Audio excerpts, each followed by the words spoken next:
Have you ever wondered why the Son of God chose to work with wood?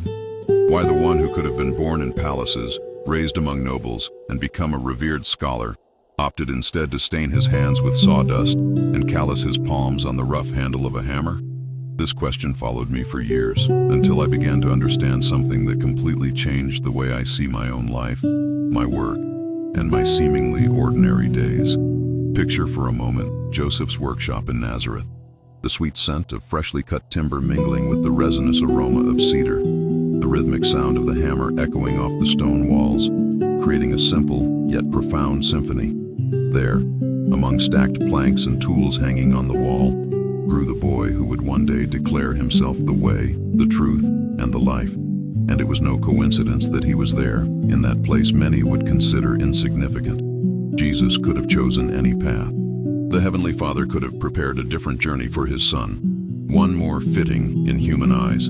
He could have been born the son of a high priest, educated in the finest religious schools of Jerusalem, becoming a respected Pharisee or even a temporal king. But no, God chose something different, something that at first glance seems almost unassuming, yet carries within it a wisdom so deep that we are still uncovering its secrets today.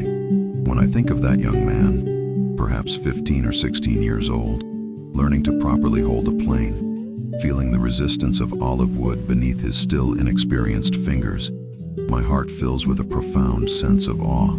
It's as if all of eternity was preparing for that simple, everyday moment, almost invisible to the eyes of the world. There was the creator of the universe, learning to create with his hands, discovering firsthand how to transform raw material into something beautiful and useful. Have you ever stopped to think that Jesus spent more time as a carpenter than as an itinerant preacher? At least 15 years working with wood compared to just 3 years of public ministry. 15 years listening to Joseph teach him the secrets of the trade. 15 years feeling the weight of the tools. 15 years learning that every cut must be precise, every measurement exact, every joint perfect for the structure to be sound. And why does this matter so much to us today? Why should this professional choice of Jesus touch our hearts and transform the way we see our lives? Because, my dear friend, there is something deeply comforting and revolutionary in the fact that God chose to identify with common laborers, with those who earn their bread by the sweat of their brow, with those whose hands grow rough and whose backs ache at the end of the day. How many times have you felt small in the face of life's demands? How many times have you looked at your job, whatever it may be, and wondered if it really matters in the grand scheme of things? How many times has the daily grind made you feel like you're just surviving, not living with purpose? Jesus understands. He walked through those same questions. He knows the feeling of waking up early, picking up his tools, and wondering if that manual labor, seemingly so distant from the great spiritual questions, was truly part of the divine plan. But something special was happening in that Nazareth workshop. Every time Jesus held a piece of wood, he wasn't just seeing raw material for a table or a door. He was seeing a living parable of transformation. Dead wood gaining new life through dedicated work. Raw material revealing its hidden beauty under the skilled hands of the artisan. What seemed worthless becoming essential to people's daily lives. And that, my friend, is exactly what God does with us. He sees us not as we are, but as we can become. He sees in our raw lumber the potential for something beautiful, useful, and lasting. And just as a carpenter must know the wood he works with intimately, its texture, its grain, its strengths, and its weaknesses, God knows every detail of our soul. Jesus learned this firsthand. He discovered that each type of wood has its unique characteristics. Cedar, resilient and aromatic, perfect for works meant to last for generations. Olive wood, hard and beautiful, ideal for delicate instruments. Sycamore, more pliable, suited for work that requires gentle curves, each with its function, each with its value, each with its particular beauty. In the same way, each of us has unique characteristics that God knows perfectly. Some of us are like cedar, resilient, able to withstand great pressure, destined for long-term projects. Others are like olive wood, perhaps harder to work with, but with a final result of incomparable beauty. And there are those who are like sycamore, flexible, adaptable, perfect for situations that demand gentleness and grace. And the most beautiful thing of all is that Jesus, having worked with all these types of wood, perfectly understands our differences. He knows we cannot be forced into being something we are not. He understands that each of us must be worked with according to our specific nature. He knows our strengths and our weaknesses, not to condemn us, but to shape us in the best possible way. I imagine a teenage Jesus watching Joseph work, seeing how the master carpenter never forced the wood beyond its natural limits, how he respected the rhythm of each material, how he allowed each piece to reveal its own personality. And I believe that's how Jesus learned about patience, about respecting the process, about understanding that true transformation takes time and cannot be rushed. This touches me deeply because we live in an age of hurry, of instant results, of immediate demands, and we often get frustrated because our spiritual life, our personal growth, our walk with God doesn't happen at the speed we'd like. But Jesus, who spent years working with wood, knows that the most beautiful and lasting transformations happen slowly, with care, with patience. He learned that a good carpenter is never in a hurry, that every step of the process is important, that skipping steps compromises the final quality of the work, that respecting the necessary time is a demonstration of wisdom, not slowness. And he carried these lessons into his ministry, into his way of dealing with people, into his method of teaching and transforming hearts. Think of the disciples. Peter, impulsive like green wood not yet ready to be worked.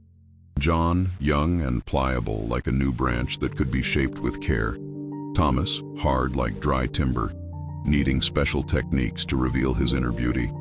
Jesus knew exactly how to work with each one, respecting their personality, their timing, their growth process. And when I think about that, my heart fills with hope, because it means that Jesus looks at me, at you, with the eyes of an expert carpenter. He doesn't despair at our imperfections. He doesn't give up on us when we are difficult to work with. He doesn't get frustrated when our growth process takes longer than we expected. On the contrary, he sees in every imperfection an opportunity to exercise his transforming skill. He sees in every flaw a place where his grace can shine even brighter. He understands that the most valuable woods are often those that have endured the most hardship, that have faced storms, grown on difficult terrain, and carry in their grain the story of their resilience. This explains why Jesus was so drawn to sinners, to the marginalized, to the broken. An expert carpenter knows that wood with a history, even if it looks damaged at first, often produces the most beautiful and resilient pieces. The scars become unique veins. The marks of time become distinguishing features. What the world sees as a defect, the craftsman sees as character. And there's something else that moves me deeply about Jesus' choice to be a carpenter. It's the fact that he chose a profession that required total dependence on other people. A carpenter can't just decide what he's going to make. He has to wait for someone to need his services. He has to listen to what the client wants.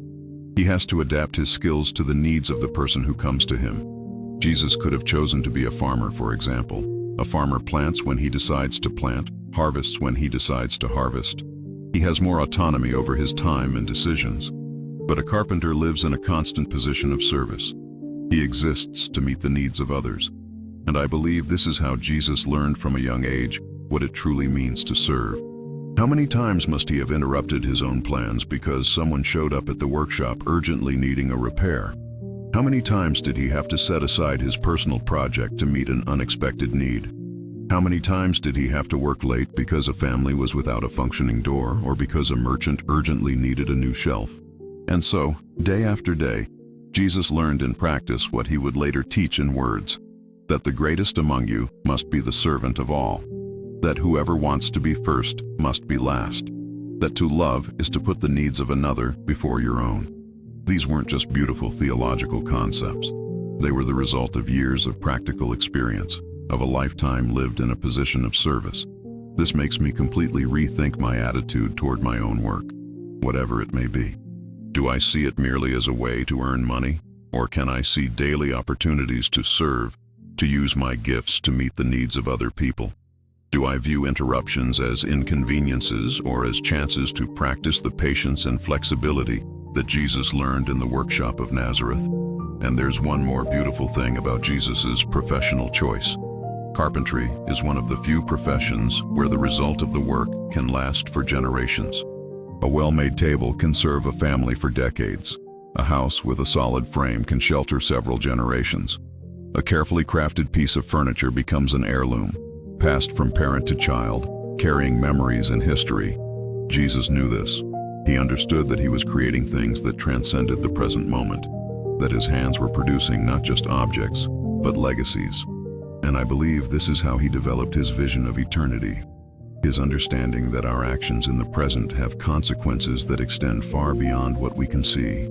Every word he spoke, every gesture he made, every life he touched was crafted with the same dedication a carpenter applies to a piece meant to last, with care, with precision, with the awareness that it would be passed on, that it would influence others, that it would make a difference in the world long after. And this brings a completely new perspective to our daily lives. It means that even the simplest actions, when done with dedication and love, can have a lasting impact. That the way we treat our children today can influence future generations. That the way we serve our neighbor now can plant seeds that will sprout long after we are gone. Jesus learned this holding a hammer, seeing how each well-aimed blow contributed to the strength of the final structure. Understanding that there are no insignificant details when you are building something that needs to endure. And it was with this carpenter's mindset that he built his church, carefully choosing each piece, each person, working patiently so that the final assembly would be solid, beautiful, and eternal. I'd like to take a quick pause in our conversation, just for a moment. If this message has touched your heart and resonated with you, I invite you to leave a like. It's a simple gesture, but it helps us reach more people who, just like you, need a word of hope. And if you're not yet part of our community, please subscribe to the channel and ring the notification bell so you don't miss our next videos. More than that, I have a special invitation for you. Think of someone you love who is going through a time of pain or uncertainty. Share this video with them. It could be the seed of hope they need to flourish. And finally, use the comments to tell me what you felt. I truly want to hear about your experience and how this message touched your soul. Your comment is an important part of our journey together. The journey of carpentry leads us to understand something even deeper about the tools God uses to shape our character. Just as every tool in Joseph's workshop had its specific function, every experience in our life has a unique purpose in the divine plan to transform us. The plane was one of Jesus's favorite tools. Imagine that sharp blade gliding smoothly over rough wood, removing layer after layer of imperfections, slowly revealing the smooth, beautiful surface that was hidden underneath. Each pass of the plane produced fine shavings like golden dust dancing in the light streaming through the workshop window. And with each movement, the wood was transformed from something coarse and unpleasant to the touch into something silky, inviting, perfect to be caressed. Isn't this exactly how God works in our lives? He has his own spiritual planes, divine tools that use everyday experiences to slowly and carefully remove our roughest edges. Sometimes it's a kind word from a friend that makes us aware of a character flaw we hadn't seen. Other times it's a difficult situation that forces us to develop patience we didn't know we needed. Each pass of the divine plane might hurt a little, like removing a splinter from the skin, but the result is always a smoother, more beautiful, more approachable version of ourselves. Jesus learned this by holding that tool in his calloused hands. He discovered that the plane only works when you have the patience for repetitive motions, when you aren't in a hurry to see the final result. A pass that is too aggressive can damage the wood irreversibly. Too little pressure removes nothing. It's necessary to find the perfect balance between firmness and gentleness, between determination and softness. And that is how God works with us. He never applies more pressure than we can bear. He never forces our transformation beyond our limits. But he is also not complacent with our imperfections.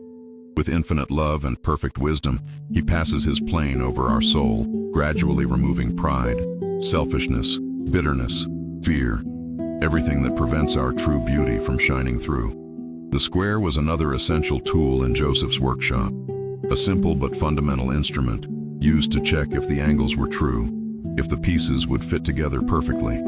Jesus must have used the square hundreds of times, placing it against different parts of his work, verifying that everything was correctly aligned, because a piece of furniture that is out of square will never be sturdy.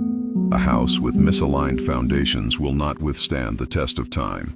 God also has his spiritual square, and he is always checking to see if our lives are aligned with his will. But unlike a harsh inspector looking for faults to punish, he is like an expert master carpenter who wants to ensure our spiritual structure is solid enough to support everything he wants to build through us. Sometimes God places his square on our lives and realizes something is out of place. The way we handle money isn't aligned with his principles. Our way of relating to people needs adjustment. Our attitude at work is out of line with our Christian witness. And then, with the patience of a dedicated artisan, he begins to make the necessary adjustments. It might be through a sermon that touches on the exact point that needs correction. It might be through a conversation with a wise friend who shows us a different perspective. It could be through a circumstance that forces us to rethink our priorities. God uses various tools to keep us in alignment, but always with the goal of making us more stable, more reliable, and more useful in his hands. The saw was perhaps the most powerful and also the most dangerous tool in the workshop. With it, Jesus could divide a large plank into several smaller ones. He could separate what was joined. He could reshape materials that seemed fixed in their original form. But the saw demanded respect. A careless move could cause a serious injury. It required knowing the wood well, carefully planning each cut, and being absolutely sure before starting to saw. In our spiritual journey, God sometimes needs to use the saw. There are moments in our lives when he needs to separate things that are joined but shouldn't be. Toxic relationships that need to be cut off. Destructive habits that must be eliminated. Material attachments that are hindering our spiritual growth. And just like the saw in Jesus' hand, these divine cuts can be painful at the moment, but they are essential for our transformation. The difference is that God never cuts on a whim or out of anger. Every cut he makes in our life is carefully planned, conceived in love, and executed with surgical precision. He knows exactly where he needs to cut and how much he needs to remove. He sees the final project and knows that the cut, however painful now, is necessary for us to fit perfectly into the place he has prepared for us. The hammer represented power, authority, the ability to fasten, and also to break. Jesus held that tool thousands of times, feeling its weight in his hands, learning to control its force so as not to damage what was being built. A hammer in the hands of an apprentice can cause more harm than good. But in the hands of a master, it becomes an instrument of creation and transformation. Sometimes we feel God's hammer blows in our lives and we don't understand why. A disappointment that shakes us, a loss that hurts us deeply, a situation that seems unjust and painful. But God is not trying to destroy us. He is using his divine hammer to shape us, to break only what needs to be broken in us, to fasten what needs to remain firm. Jesus learned that each hammer blow must be delivered in the right place, at the right time, with the right force. Too weak and the nail won't go in. Too strong and the wood splits.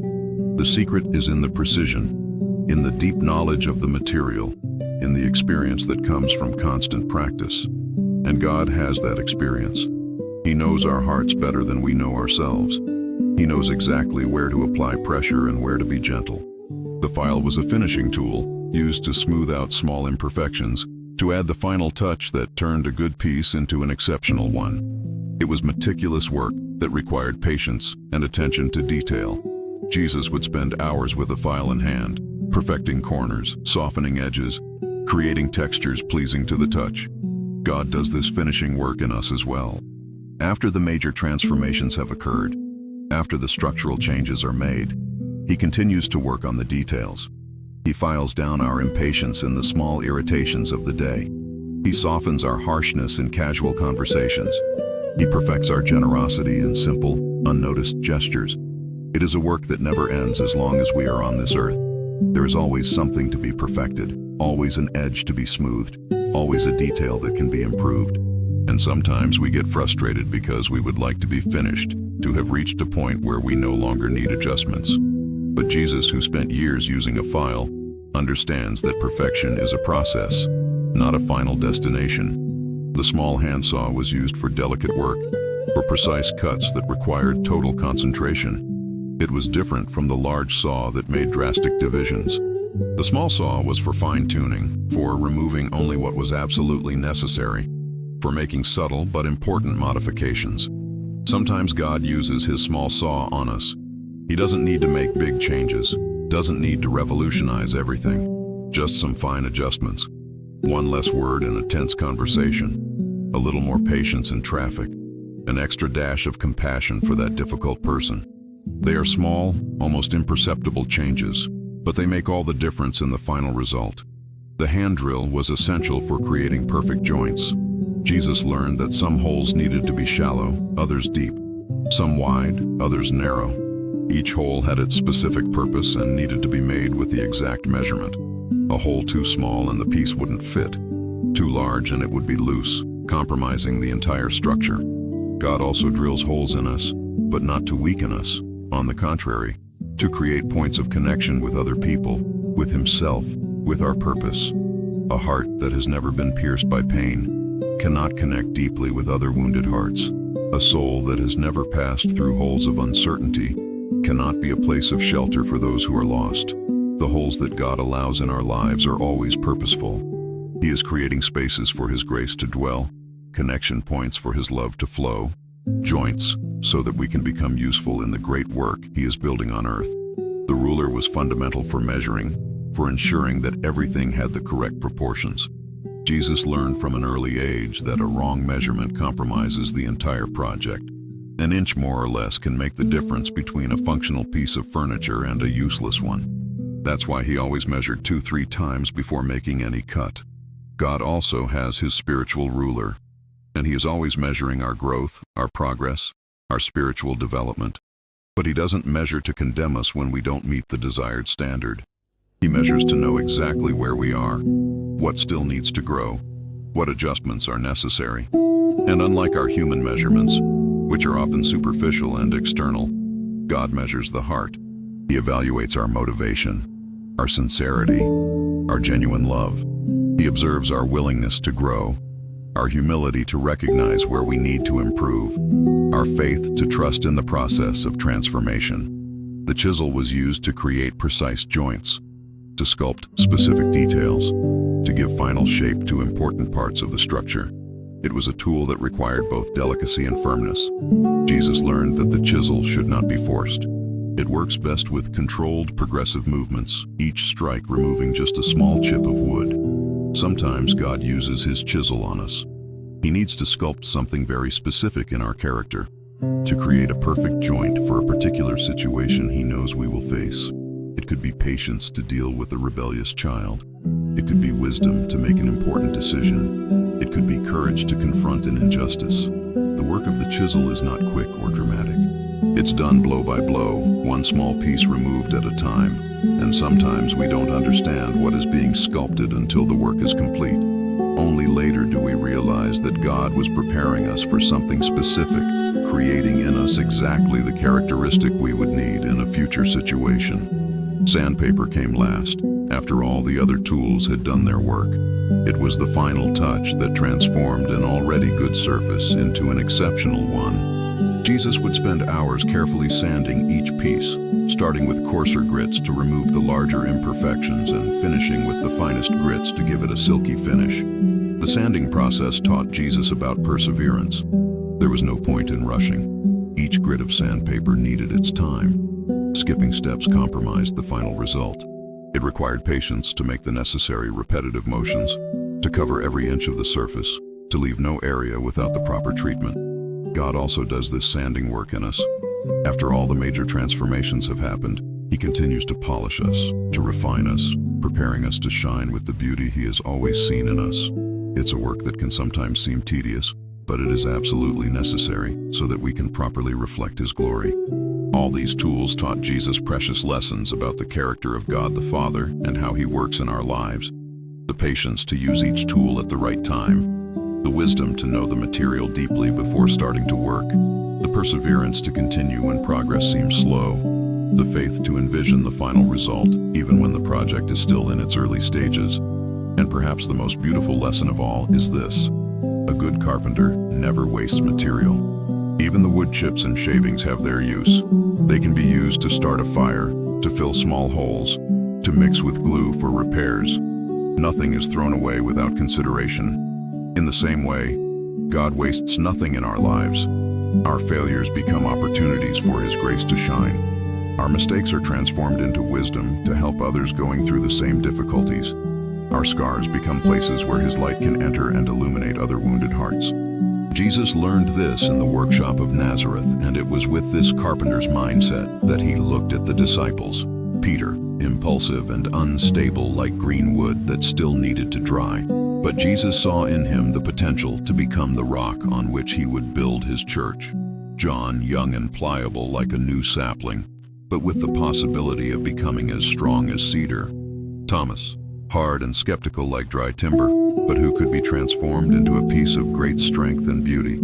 If this reflection is touching your heart, leave a like and share it with someone who needs to know that God has special tools to work in every life. Now we need to understand how these spiritual tools operate in our day-to-day lives, how we can recognize when God is using each of them to mold and transform us into something more and more like Jesus. When Jesus left the workshop in Nazareth and began His ministry, He didn't abandon the lessons He learned as a carpenter. On the contrary, every teaching, every parable, every miracle carried within it the practical wisdom of someone who had spent years working with his hands, transforming raw material into something useful and beautiful. And this gives us a completely new perspective on how to face our own daily struggles, fears, and pains. Have you ever wondered why Jesus used so many construction-related metaphors in His teachings? The wise man builds his house on the rock. A house divided against itself cannot stand. Seeing a speck in your brother's eye when there is a plank in your own. These weren't just nice illustrations plucked from thin air. They were practical lessons from an experienced carpenter who knew exactly how a structure works, what makes it stand firm, and what can cause it to collapse. When Jesus spoke about building on the rock, He was remembering the countless times He had seen buildings crumble because they were built on inadequate foundations. As a carpenter, He had participated in building houses, and He knew that no matter how beautiful the structure, no matter how careful the finishing, if the foundation wasn't solid, everything would come crashing down in the first big storm. And this teaches us something profound about how to handle the storms of our own lives. How often do we build our happiness, our security, our sense of worth on fragile foundations? A job that could end at any moment, a relationship that depends solely on feelings that can change, a bank account that could vanish in a crisis, physical health that can fail without warning. Jesus, with the practical experience of a carpenter, knew that these foundations cannot support the weight of real life.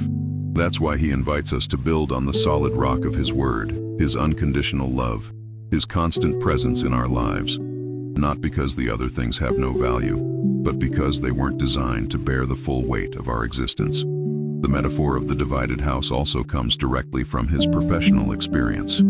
A carpenter knows that a structure is only strong when all its parts work together. If the beams are pulling in opposite directions, if the foundations are not aligned, if each part of the building is trying to go its own way, the result is inevitable: total collapse. This explains why Jesus was so direct when speaking about dividing families when necessary. He wasn't being cruel or insensitive.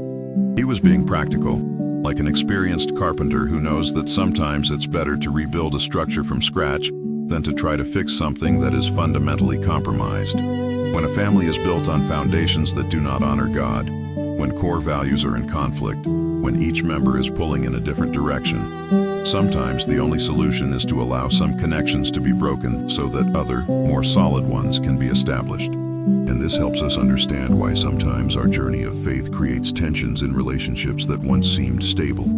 It's not that God wants to destroy our family or our friendships. It's that He, as a master builder, knows that some relational structures are fundamentally compromised and need to be rebuilt on more solid foundations so they can truly last. The image of the plank in the eye is perhaps one of the most practical and humorous that Jesus used, and it clearly comes from His daily experience in the workshop. Any carpenter has had the funny and frustrating experience of looking for a small nail or screw while having a large plank under his arm or a tool hanging from his shoulder. You search and search for the tiny object that disappeared while completely ignoring the large object right in front of you. Jesus knew that this happens not just physically, but spiritually as well. It's much easier to see the small flaws in others than to acknowledge the major problems in ourselves. It's simpler to criticize a spouse's impatience than to admit our own pride. It's more comfortable to point out a neighbor's lack of generosity than to recognize our own greed. But the carpenter's experience taught Jesus something more about this. When you finally find that tool that was lost right under your nose, the feeling isn't one of shame or condemnation. It's one of relief, of laughter, of how could I not see that before? In the same way, when the Holy Spirit helps us see our own planks, the goal is not to make us feel guilty, but to give us that same sense of relief. So that's what it was. Now I can deal with the real problem. Jesus also learned about the value of renewal and restoration in carpentry. An experienced carpenter rarely throws away a broken piece of furniture without first assessing if it can be repaired. He carefully examines the piece, identifies which part is damaged, determines if the fundamental structure is still sound. If it is, it's worth investing time and effort in restoration. If not, sometimes it's better to salvage the good parts and create something completely new. This explains Jesus' approach to broken, wounded, and rejected people. He had the trained eye of an expert restorer. Where others saw only wreckage, he saw potential for renewal. The Samaritan woman, with her complicated love life, still had a fundamentally sound spiritual structure. She sought truth, longed for meaning, and was open to change. Jesus invested time and effort in her restoration. Zacchaeus, the dishonest tax collector, seemed completely compromised from a moral standpoint. But Jesus, with the experienced eye of one who knows materials, saw that beneath the external corruption was a heart that could still be restored. The honesty with which Zacchaeus presented himself, the speed with which he responded to Jesus' invitation, the sincerity of his repentance, all showed that the fundamental wood was still good. On the other hand, some Pharisees who appeared flawless externally were revealed to have a compromised internal structure. All the outer polish couldn't hide that the foundations were rotten, and Jesus, with the honesty of a professional carpenter making a serious assessment, had to give the difficult diagnosis. Some things needed to be completely deconstructed before they could be rebuilt correctly. This teaches us to have both hope and realism regarding our own restoration and that of the people around us. Hope because Jesus is a master restorer, capable of renewing things that seem lost forever. Realism because sometimes the restoration process requires parts of us to be completely removed before renewal can begin. Carpentry also taught Jesus about the importance of processes and the right timing for each step. An experienced carpenter knows you can't paint damp wood. It's no use trying to glue pieces that haven't been properly prepared. Every step has its moment, and skipping processes irremediably compromises the final result. That's why Jesus was so patient with the disciples. He knew they were going through a process of spiritual drying. Peter needed time for his natural impulsiveness to transform into balanced leadership. John needed time for his youthful intensity to mature into deep and stable love. Thomas needed time for his natural skepticism to become solid and enduring faith. And this brings us great comfort when we get frustrated with our own spiritual slowness. Why do I still have the same fears from years ago? Why do I still struggle with the same character flaws? Why does my spiritual growth seem so slow compared to others? Jesus, who spent years waiting for wood to dry properly before he could use it in important projects, perfectly understands our impatience with the process. But he also knows that forcing the pace compromises the final quality. Wood used before its time will crack, warp, and cause problems that only appear later. It's better to wait the necessary time and have a solid and lasting result. The experience with different types of wood taught Jesus about the individual particularities of each person. Just as each species of tree has its unique characteristics, some are harder and bear weight better, others are more flexible and adapt better to curves, some are more beautiful and serve better for finishing, others are more durable and work better in structures. Each person has specific gifts, limitations, and potentials. Jesus never tried to make all the disciples the same. He didn't force Peter to have John's gentleness, nor did he demand that John have Matthew's practicality. He worked with the natural characteristics of each one, enhancing their strengths and compensating for their limitations through teamwork. This frees us from the pressure of trying to be like other people in our spiritual journey. God doesn't want to make you a copy of anyone else. He wants to enhance your unique characteristics, work with your specific personality, use your particular gifts. If you are naturally more introspective, He can use that to develop a deep prayer life in you. If you are more extroverted, He can channel that into evangelism and encouraging others. If you are more analytical, He can use that for teaching and discipleship. If you are more emotional, He can use that for ministry and inner healing. Carpentry also taught Jesus the difference between superficial problems and structural problems. A scratch on the surface can be easily fixed with a little sandpaper and varnish. But if a main beam is compromised, there's no point in trying to disguise it with beautiful finishes. The defective structure must be replaced, even if it means dismantling a good part of the project. This helps us distinguish between superficial sins and deeper heart issues. Sometimes we struggle with symptoms, outbursts of anger, episodes of gluttony, moments of impurity, when the real problem is a compromised structural beam of our character. Perhaps it's pride that manifests as anger when we are contradicted. Perhaps it's insecurity that manifests in food compulsions. Perhaps it's a need for affection that manifests in sexual temptations. Jesus, with the trained eye of an experienced carpenter, always goes straight to the main structure. He doesn't just treat symptoms. He identifies the compromised beam and proposes the necessary replacement. It may be more laborious, it may require dismantling things that seem to be working fine, but it's the only way to have a truly solid and lasting structure. Working with joints taught Jesus about the importance of each person finding their specific place in God's larger project. In carpentry, each piece is cut to fit perfectly in a specific position. A piece made to be a beam doesn't work as a floorboard. A joint made to receive a hinge won't work for a screw. In the same way, each of us was created to fit perfectly in a specific position in the kingdom of God. It's not just a matter of having general gifts or talents. It's a matter of having been specifically shaped for a particular function at a specific time, in a determined context. This explains why we sometimes feel out of place even in well-intentioned Christian environments. It's not that we are wrong or that the environment is bad. It's that it may not be our specific place to fit. A screw isn't defective for not fitting into a hole made for a hinge. It just needs to find the right place where it was designed to work. Jesus' experience as a carpenter also taught him the importance of the right tools for each job. You don't use a hammer to do the work of a file. You don't use a saw where you should use a plane. Each tool has its specific function, and using the wrong tool can damage both the project and the tool itself. This teaches us about spiritual discernment when dealing with different situations and people. Sometimes the situation calls for firmness and clarity. It's time to use the hammer of direct truth. Other times it calls for gentleness and patience. It's time for the file of gentle and persistent love.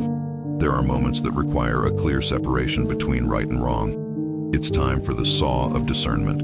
And there are moments that call for gradual refinement. It's time for the plane of progressive wisdom. Jesus demonstrated this versatility throughout his ministry. With the hypocritical Pharisees, he used the hammer of blunt truth. With the woman caught in adultery, he used the file of restorative forgiveness. With the immature disciples, he used the plane of patient teaching. With the merchants in the temple, he used the saw of necessary separation. And perhaps the most profound lesson that carpentry taught Jesus is about perseverance through difficulties. Any carpenter knows that not all wood is easy to work with. Some are very hard and resist every tool stroke. Others are brittle and can shatter if not handled with extreme care. Some have knots and irregularities that make the work much more complex. But an experienced carpenter doesn't give up on a piece just because it's difficult. On the contrary, he adjusts his technique, chooses different tools, works with more patience and care. He knows that often the most difficult woods to work with are the ones that produce the most beautiful and lasting results. In the same way, when Jesus looks at us in our moments of greatest difficulty, when we are being stubborn, resistant, brittle, or full of knots and complications, he does not give up. He adjusts his approach, chooses different spiritual tools, and works with even more patience and care. He knows that our current difficulty does not determine our future potential. This gives us hope to keep going when everything seems too hard. When our faith seems too fragile to withstand the blows of life. When our character seems full of knots and irregularities that make it impossible for God to use us. When we feel too hard to be molded or too brittle to be useful. Jesus, the expert carpenter, looks at us with the eyes of one who has worked with every type of human wood. He is not frightened by our complexity, nor does he give up on our restoration. He simply adjusts his spiritual tools and continues working with the infinite patience of one who sees the final product that we cannot yet see. If you are going through a difficult time, leave a like as a sign that this message has touched your heart and that you believe God is working in your life like a master carpenter. And so we arrive at the most revealing point of all: why Jesus chose to dignify manual labor forever through carpentry, and how that choice reveals the heart of God in a way we had never understood before. Now we come to the heart of the most beautiful revelation about Jesus' choice to be a carpenter, and when you fully grasp this, the way you see God, your work, and your own life will be forever transformed. Because Jesus' decision was not casual or pragmatic. It was the clearest manifestation of the heart of a father who wanted to draw near to his children in the most intimate and accessible way possible. God could have sent his son as a king. He could have chosen for him to be born in palaces, surrounded by wealth and power, commanding armies and nations. The world expected exactly that: a mighty Messiah who would come to establish an earthly kingdom of glory and dominion. But God chose something completely different. Something that would reveal his true nature in a way no throne ever could. He chose for his son to intimately know the experience of working with his hands, of depending on his own effort for daily sustenance, of feeling physical fatigue after a full day's labor, not because work is a punishment or a curse, but because work is one of the most fundamentally human experiences there is. And God wanted his son to be able to look any worker in the eye and say with total honesty, "I know exactly how you feel." When Jesus met a fisherman who had spent the entire night without a catch, he knew the frustration of an unproductive workday. When he saw a farmer worried about the harvest, he perfectly understood the anxiety of someone who depends on external factors for their livelihood. When he watched a tired mother preparing her family's meal, he recognized the exhaustion of someone who works without rest for the good of others. This identification was not theoretical or superficial. It was visceral, real, born from years of practical experience. Jesus wasn't just visiting the human condition. He had lived it completely, in all its most basic and essential dimensions. And this forever changed the way God relates to working humanity. Think about the depth of this. The creator of the universe, the one who spoke and the stars came into being, who breathed and the winds began to blow, chose to learn about creation in a completely different way. With simple tools in his hands, transforming raw material into useful objects, one piece at a time, one project at a time. He experienced the unique satisfaction of seeing an idea materialize through the work of his own hands. And this experience taught Jesus something that no abstract theology could ever teach. Work is not just a means of survival, it is a means of co-creation with God. When a carpenter takes a raw plank and transforms it into part of a table that will gather a family for decades, he is participating in the divine creative impulse. When he builds a house that will shelter generations, he is collaborating with God in the creation of spaces of love and security. That's why Jesus could speak with such authority about building on the rock, about houses that do not fall, about solid foundations. These were not just beautiful metaphors, they were lessons drawn from years of practical experience, of trial and error, of successful projects and others that had to be redone. Jesus knew because he had experienced firsthand what worked and what didn't in construction. And this reveals something extraordinary about God's method. He doesn't just teach through direct revelation or mystical inspiration. He teaches through experience, through practical learning, through the knowledge that comes from repetition and gradual improvement. Jesus submitted himself to this completely human process of learning by doing, making mistakes, correcting, and improving. He honored practical intelligence, the wisdom that comes from the hands, the knowledge born of lived experience. Imagine the impact this had on the simple people who heard Jesus for the first time. When he spoke, it wasn't an aristocrat theorizing about things he had never experienced. It was someone who intimately knew their daily struggles, their practical concerns, their most basic fears about provision and sustenance. He could speak about anxiety with authority because he knew what it was to worry if there would be enough work to pay the month's bills. But the revelation goes even deeper. Jesus chose a profession that required total dependence on other human beings, A carpenter cannot simply decide unilaterally what he will make and when. He needs someone to seek him out. He needs someone to trust him. He needs someone willing to pay for his work. His entire professional life is a constant position of service and dependence on human relationships. This prepared Jesus in a unique way for his ministry. He had already spent years in the position of a servant, waiting for people to bring their needs, adapting his gifts to the specific demands of each client. When someone needed a new door, Jesus had to listen carefully to the required measurements, the preferred type of wood, the available budget. He had to adjust his creativity to the practical limitations of the situation. And that is exactly how he ministered. He never imposed a rigid program on people. He listened to their specific needs and adapted his response to what each situation required. To the blind, he offered sight. To the paralytic, movement. To the Samaritan woman, living water. To Zacchaeus, acceptance. To the disciples, purpose. Each person received exactly what they needed, in the right measure, at the right time.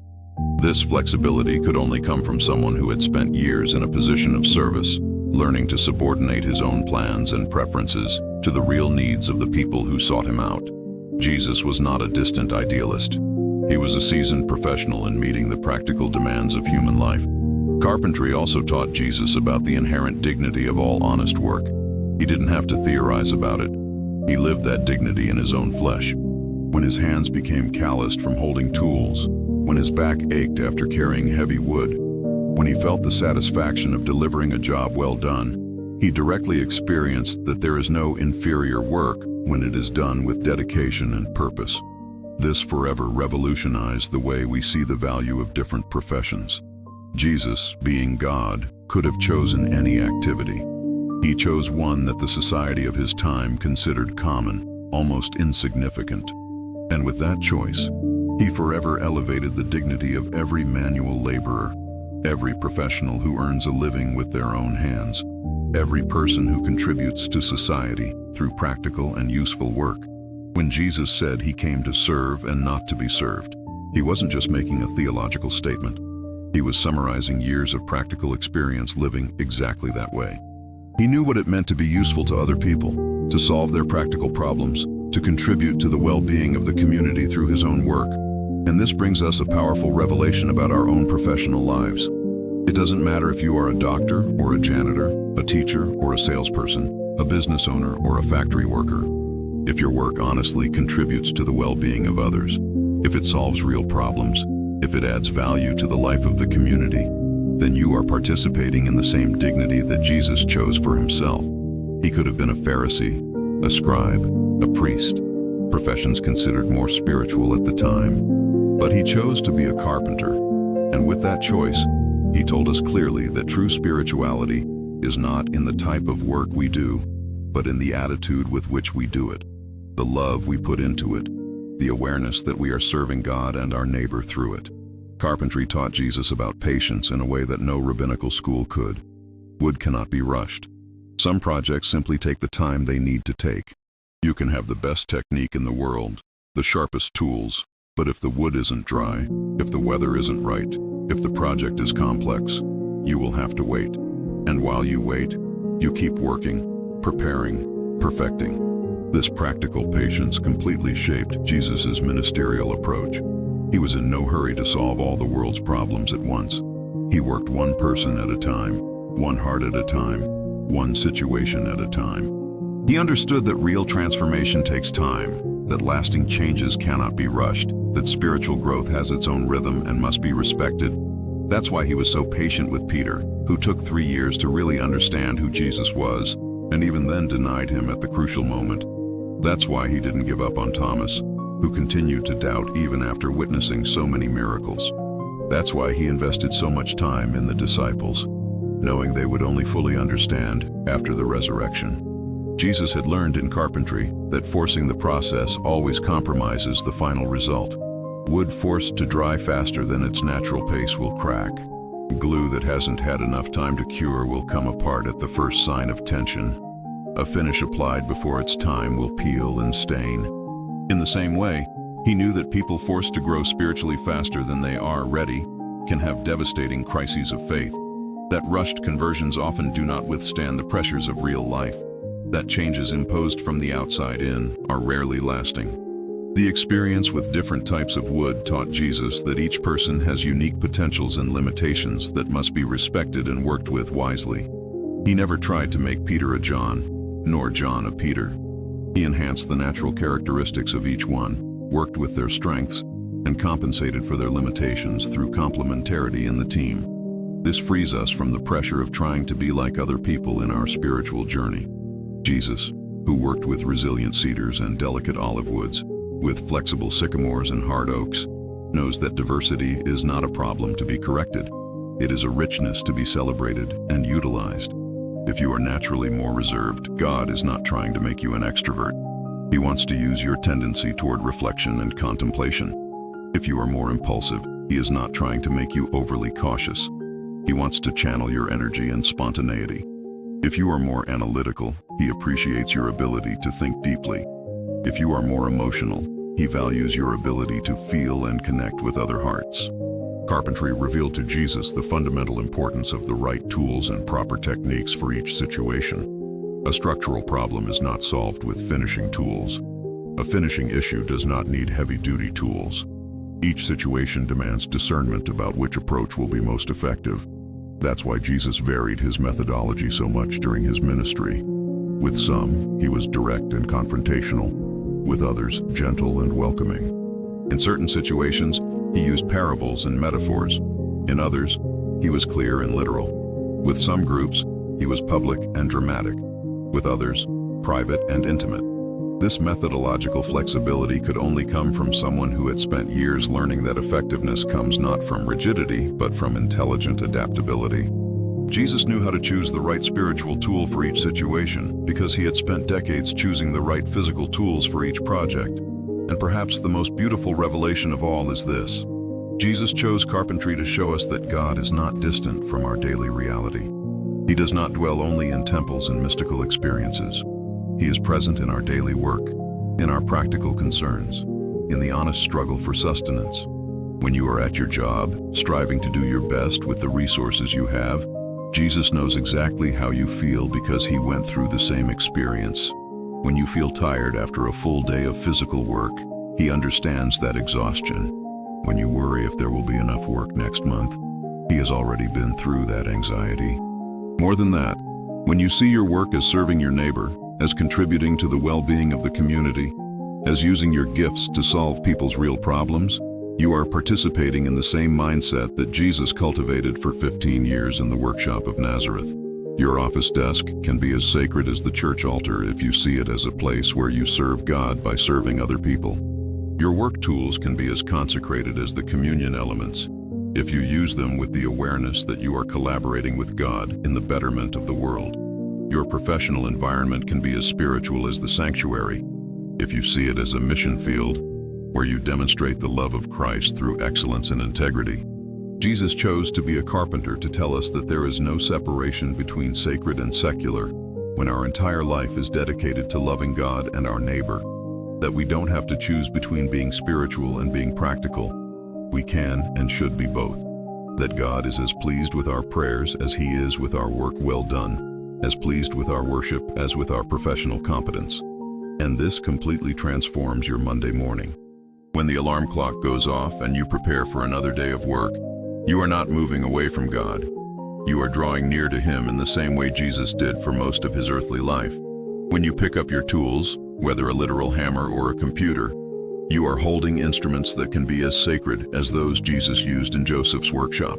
The final revelation is that Jesus chose to be a carpenter to dignify the common human experience forever. He could have lived an extraordinary existence from beginning to end. But He deliberately chose to live an essentially common life, waking up early, working hard, worrying about bills, getting physically tired, depending on clients, dealing with frustrating and satisfying projects. And with that choice, He told us that our common life, our seemingly repetitive days, our daily challenges are not obstacles to spirituality.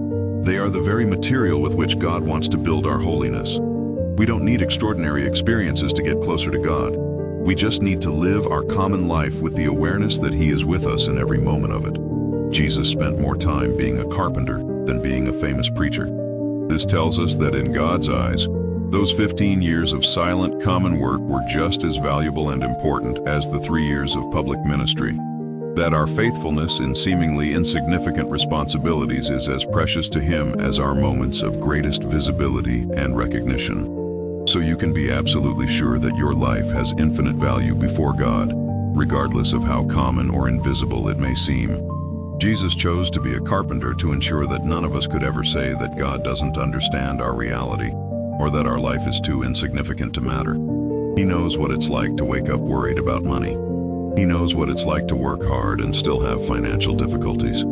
He knows what it's like to depend on others for opportunities. He knows what it's like to be underestimated because of your profession. He knows what it's like to find purpose and satisfaction in a job well done, even when no one applauds or recognizes it. And He wants you to know that when you work with integrity, when you serve your neighbor through your job, when you do your best with the resources you have, when you keep your faith even on the most difficult days, you are living exactly the kind of life He chose to live.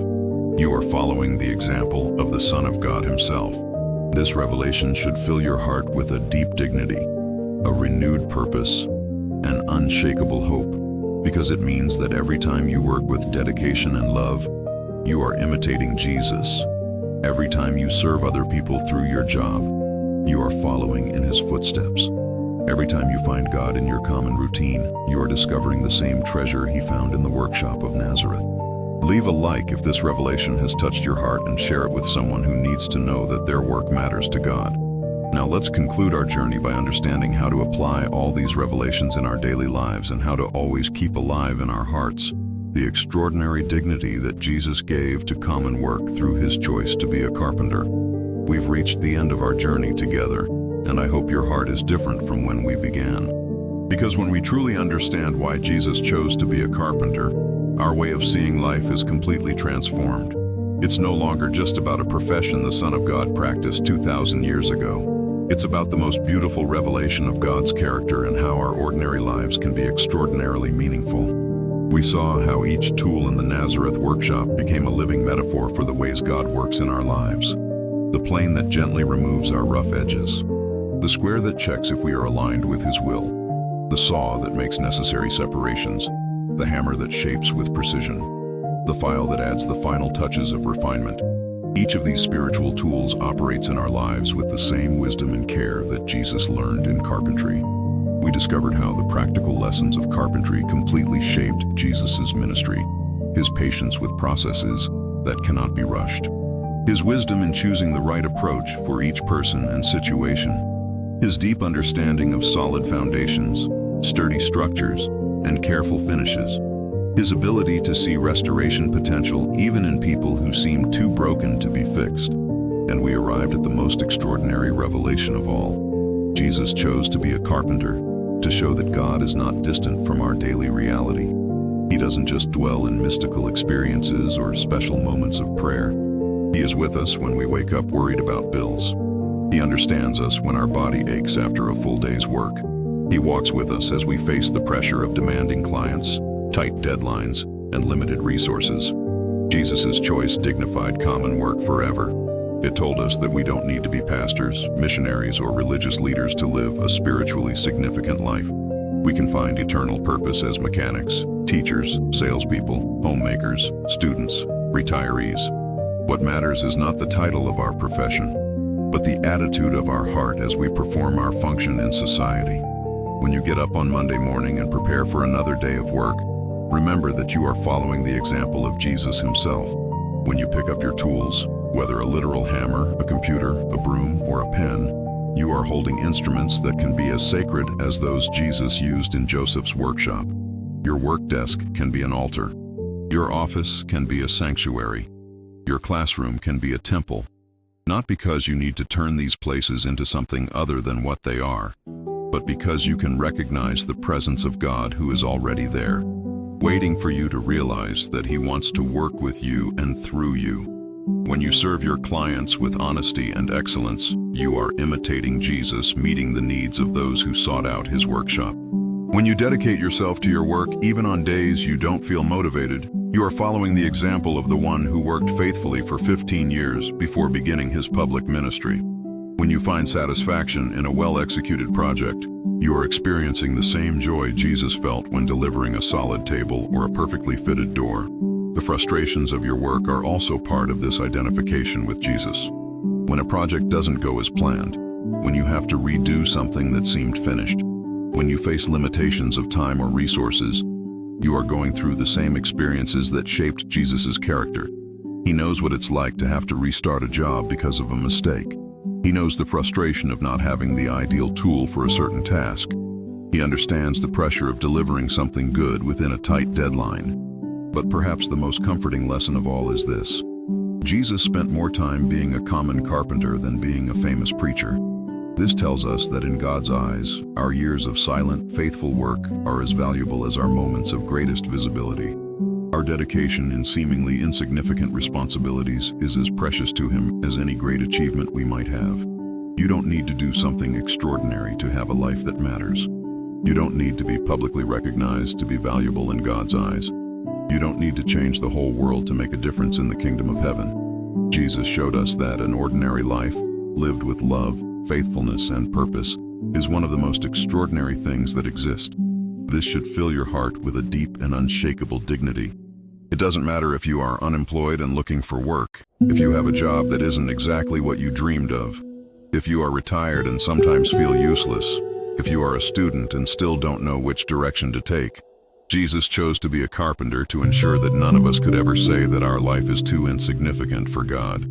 When He looks at you, He sees someone made in His image, someone capable of co-creating with Him, someone destined to contribute uniquely to the well-being of the world. He sees potential for transformation in your life that you haven't even seen yourself. He has special projects prepared for you, specific places where you will fit perfectly, particular ways through which He wants to bless other people using your gifts and your personality. And just as an experienced carpenter knows that each type of wood has its particular beauty, God knows that you have unique characteristics that make you exactly the right person for certain situations and relationships. You don't need to be like anyone else. You need to be fully yourself, allowing God to work through your specific personality, your particular gifts, your unique story. The difficulties you face, the challenges that seem specific to your situation, the limitations that sometimes frustrate you, all of this is also part of the divine shaping process. Jesus learned fundamental lessons by struggling with difficult woods, dealing with less than ideal tools, working within limitations of time and resources. These difficulties did not hinder His preparation. They were an essential part of it. In the same way, the obstacles in your life are not impediments to God's plan. They are instruments He is using to develop in you qualities that would not arise otherwise. Patience that is only born from waiting, strength that only comes from resistance, wisdom that only emerges from experience, compassion that only grows through one's own suffering. When you go through difficult times at work, remember that Jesus also had frustrating days in the workshop. When you face difficult people in your professional environment, remember that He also dealt with demanding clients and complicated situations. When you feel tired and question whether it's worth continuing to strive, remember that He knows that exhaustion and chose to persevere because He knew that each day of faithful work was contributing to something greater. The most beautiful thing of all is that your story doesn't end at work. Just as Jesus used the lessons of carpentry to transform the world through His ministry, God wants to use everything you are learning now, every challenge overcome, every skill developed, every relationship built, to positively impact the lives of others. Maybe you won't become a famous preacher like Jesus did, but you can become a father or mother who builds up the next generation with love and wisdom. You can become a friend who offers support in difficult times.